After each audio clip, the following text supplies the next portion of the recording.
What's up, Capstone fam? Hey, so I am here this week. Super excited to be here with Miss Stephanie. Hey. Hey, thanks for coming in today. I totally appreciate it. Yeah. We thought it would be helpful for Steph to come in. Right now there's a lot of topics that we're talking about regularly in property management in our day to day, and hearing it directly from Stephanie versus the perspective of somebody who sees it as like the owner, right? Mm-hmm. It's super helpful. And I mean, realistically, you bring a lot of value from your perspective, and I think this is going to be helpful to those that are watching. Thank you. So thanks for being here. Yeah, I'm excited. Yeah, it's twisting. What is it? It's hard to get you girls on camera as it is. So Yes. yeah. So Yeah. this is a big deal for her. This is a big deal. Yeah, big deal for me too. Thank you. Cool. So today, what are we going to talk about today? Move out process. Okay. So tell me about the move out process. Why is that something we should be talking about? So I think that there are some questions that we get from owners on how it flows behind the scenes.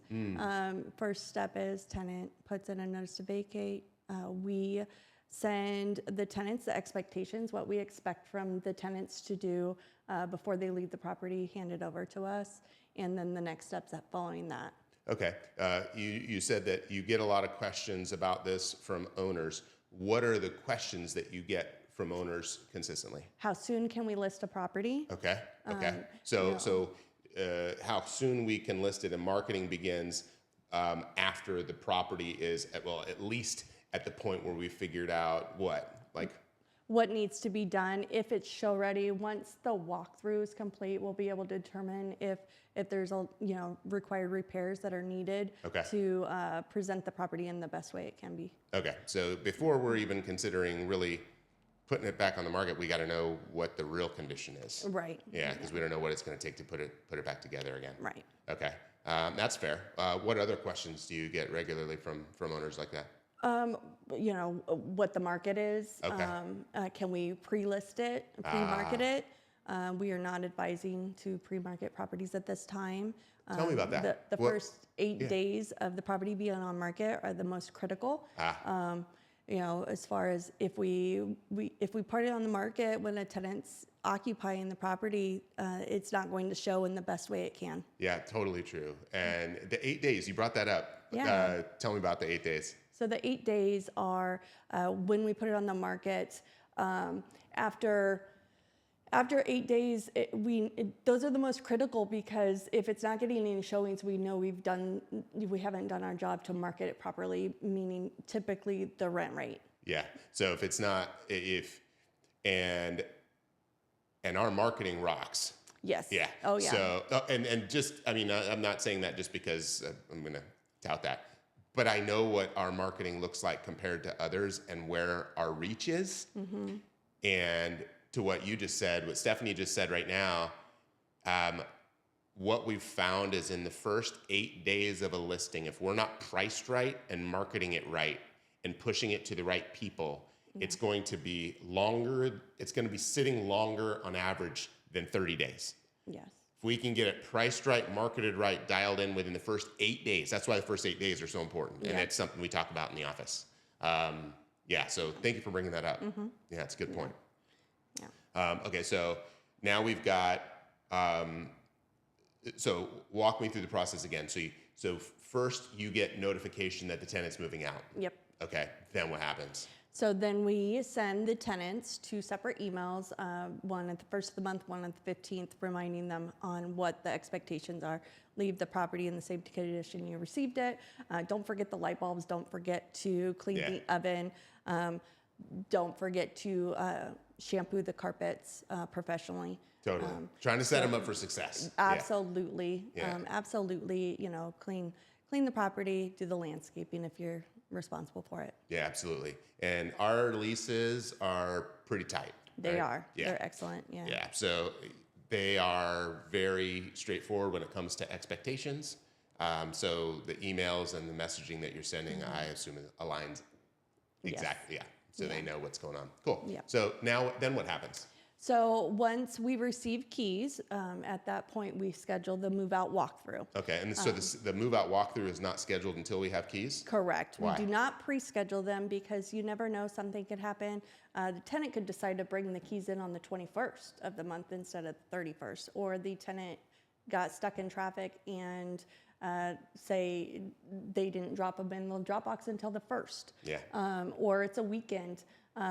So we just rather have the keys first and then schedule them. And we get them scheduled pretty quickly. We do. You know, 1 to 2 days from receiving keys is the average. Sometimes the third day. Yeah, and the thing to remember is that in Arizona, licensed realtors have to do the walkthroughs. Yeah. So we have licensed agents that actually do these move out walkthroughs because they have to. Yes. Yeah, and that's why they have to be scheduled. That's why, you know, we have to make sure that people know, and the tenant's allowed to be there too. Yes. So we have, Yeah, we have to notify the tenant of when the walkthrough is scheduled for. They have the right to be there. So we have to notify them as well. totally. And hence the reason why the scheduling is so important. Yes. Okay, yes. cool. Then what happens? So once the walkthrough is completed, once we receive keys, we schedule that walkthrough. We also schedule Valley Handy to go and walk your property.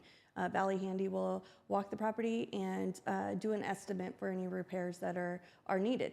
Nice. Okay, so yeah, so you've got now back-to-back those walks and everything comes back to you. What happens then? Yes, so then I review them and I send them your way for a discussion, approvals, and so we can move on, forward on getting the repairs scheduled. Yes. Then what happens? So once we receive approval, approval has to be received with an owner contribution so that we have those funds to pay the vendor when the job is completed. So once we receive the approval, we will let the vendor know and they will get it on the schedule as quickly as possible. Cool. What breaks in that process? What breaks in that process is when there's a hold up on what is owner's responsibility versus tenant responsibility. We do ask that is to be determined at a later date because our goal is to get it ready to put on the market as quickly as possible. Yeah, so it's almost like, okay, so I'm the owner and you have given me the disposition and you've told me, Ed, this is what it's going to cost to get this place back together again, right? Yeah. And you're now waiting for me to say, all right, hey, here's the money, get started. Yes. While you're going through the tenant disposition process. Correct. Okay. So on the back end, we're looking at all the move in, move out documentation to help with the disposition. Why does it matter that I'm fast at getting you that information? And the money, why? Because the vendor's schedule fills up. The vendor schedules fill up. Okay. And our goal is to get the turn completed as quickly as possible to get it on the market so we can rent it out again and get a new tenant. Totally. Okay, There's a new cool. tenant. Let me think as an owner, what other hard conversation can I have right here? Okay, so now you're asking me for this money up front. We could go down a rabbit hole with all kinds of different directions here. Yeah. But I think most importantly, from your perspective, then what needs to happen is the owners need to ante up as fast as possible because the faster they can get you the money, the quicker the turn will begin so that, because you got to get them on the schedule. Yes. And you already know basically what the costs are going to be. Yes. And at the end of the day, it doesn't matter where the money's coming from, it still needs to get done. Correct. Yeah, correct. We're trying to get a property that is on point and ready for people to move in. Yeah. There's a lot of great properties out there, and we're competing against them. So we want to look the best we can possibly be. It also, not only if the property looks great, that's a benefit, but we also that entices the great tenants, that want to live there and take care of the property as well. They want to live in a nice home. Heck yeah, it's so spot on. Mm-hmm. We found in the past that when tenants can see a super polished, amazing property on the front end, we tend to get tenants who care more about keeping it polished and dialed, Yeah. right? Definitely. Yeah. Definitely. Versus the other ones that are like, hey, if I move somebody into one of my properties and it's beat, Right. it often seems like the owner doesn't care, and Yeah. maybe things can go.